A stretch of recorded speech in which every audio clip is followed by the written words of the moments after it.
మెరుగైన పాలన, అభివృద్ధి, సంక్షేమం కోసం అమీన్పూర్ సర్కిల్ పరిధిలో పీజీఆర్ ఎన్క్లేవ్ను ప్రత్యేక డివిజన్ ఏర్పాటు చేయాలని జేఏసీ అధ్యక్షుడు మాధవరెడ్డి డిమాండ్ చేశారు. సంగారెడ్డి జిల్లా అమీన్పూర్ సర్కిల్ పరిధిలోని పీజీఆర్ ఎన్క్లేవ్ను జీహెచ్ఎంసీ డివిజన్గా ఏర్పాటు చేయాలని ఆయా కాలనీల సభ్యులందరూ పెద్ద ఎత్తున నిరాహార దీక్షకు దిగారు. అమీన్పూర్ సర్కిల్ పరిధిలోని Madhavapur hills, Janapriya 9 valley, RTC Suvarna valley, HMT వెదిరి, శిల్పా కాలనీలతో నూతన డివిజన్ ఏర్పాటు చేయాలని డిమాండ్ చేస్తూ జాయింట్ యాక్షన్ కమిటీ ఆధ్వర్యంలో చేపడుతున్న నిరసన దీక్షకు బీఆర్ఎస్ నేతలు మద్దతు తెలిపారు. జేఏసీ అధ్యక్షుడు మాధవరెడ్డి మాట్లాడుతూ 50,000కు పైగా జనాభా ఉన్న ఈ ప్రాంతాన్ని ప్రజల ఇబ్బందులను దృష్ట్యా పీజీఆర్ ఎన్క్లేవ్ డివిజన్గా ఏర్పాటు చేయాలని ప్రభుత్వాన్ని కోరారు. దీనికి నలుగురు కౌన్సిలర్లు ఉండగా కూడా కనీసం ఒక డివిజన్ కూడా చేయకపోవడం చాలా బాధాకరమైన విషయం. అందువలన చెప్పేసి అందరం కూడా దీన్ని గట్టిగా తీసుకొని ఇదేదో చిన్నగా చేస్తున్నాం మనకు రేపు పొద్దునే సపరేట్ డివిజన్ కాకపోతే మాత్రం చాలా గట్టిగా ధర్నా చేయడం, ఇంకోటి సపరేట్గా చేయడానికి ఎంతో కృషి చేస్తున్నారు. Thank you so much.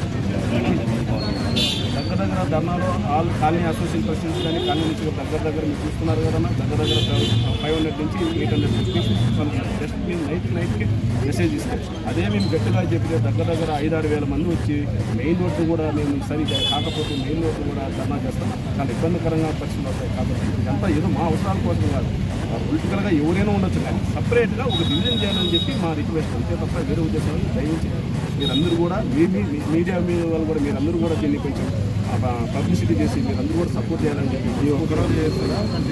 ఈ ప్రస్తుతానికైతే ఈరోజు వరకే ఇంకా ఏదన్నా ఉన్నా కూడా మేము నెక్స్ట్ కాకపోతే మాత్రం దీన్ని ఏం చేయాలనేది కూడా ఎమ్మెల్యే గారి సహకారం, అన్నదాన పెద్దల సహకారం సాయం తీసుకుని ఏం చేయాలని కూడా డిసైడ్ చేస్తాం. కానీ ఎటువంటి పరిస్థితుల్లో మాకు సపరేట్ డివిజన్ కావాలి. అంటే మా దగ్గర జనాభా మాకు ఈ ఏరియా సరౌండింగ్లో 60,000 పీపుల్ పైన ఉన్నారు. పబ్లిక్ పాపులేషన్ 60,000కి కనీసం డివిజన్ కూడా చేయలేకపోవడం ఎందుకు ఆలోచన చేస్తున్నారు మీకు తెలుసు. ఓసారి చోట పాత పరిస్థితుల్లో 15,000 మందికే ఒక డివిజన్ చేశారు. మరి అలాంటప్పుడు అమీన్పూర్ ప్రజలు ఏం చేశారు? దగ్గర 1,80,000 నుంచి 2 లక్షల పాపులేషన్ ఉంటే 2 డివిజన్ చేయడం చాలా బాధాకరమైన విషయం.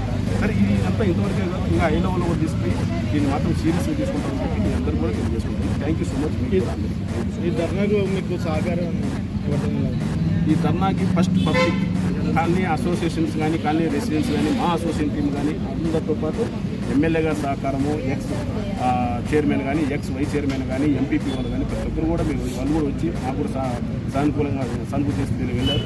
ఇంకా కూడా ఇది కాకపోతే మాత్రం ఇంకా భారీ ఎత్తున చేయడానికి కూడా మేము నిర్ణయించుకోవడం జరుగుతుంది. నిర్ణయం చేసి చూస్తాం కూడా అని చెప్తున్నాం. ఎందుకంటే చాలా ఇబ్బంది పడతాం. మీరు చూస్తున్నారు కదా, ఏమి లేని కాలనీని ఇప్పుడు అవకాశం ఉంది కాబట్టి ఒక రిప్రజెంటేటివ్ 2 కౌన్సిల్ ఉన్నాయి కాబట్టి డెవలప్మెంట్ చేసుకున్నాం. అది కూడా లేకపోతే మళ్ళీ ఎక్కడికి పోవాలి? ఆ ఉద్దేశంతో మేమంతా కూడా మాదేం లేదు, అంత కాలనీ రెసిడెన్స్ ద్వారానే వాళ్ళు ఇంకా ఈ భారీ ఎత్తున కూడా పాల్గొంటారు. మీరు చూశారు కదా, రాత్రి మెసేజ్ పెట్టని ఇంతమంది పాల్గొన్నారంటే ఇంకా పక్కా ప్లాన్ చేసుకుంటే మాత్రం రోడ్డు అన్ని కూడా ఇబ్బంది చేసి వేల మందితో కూడా ఈ ధర్నా చేయడానికి ముందు. Thank you.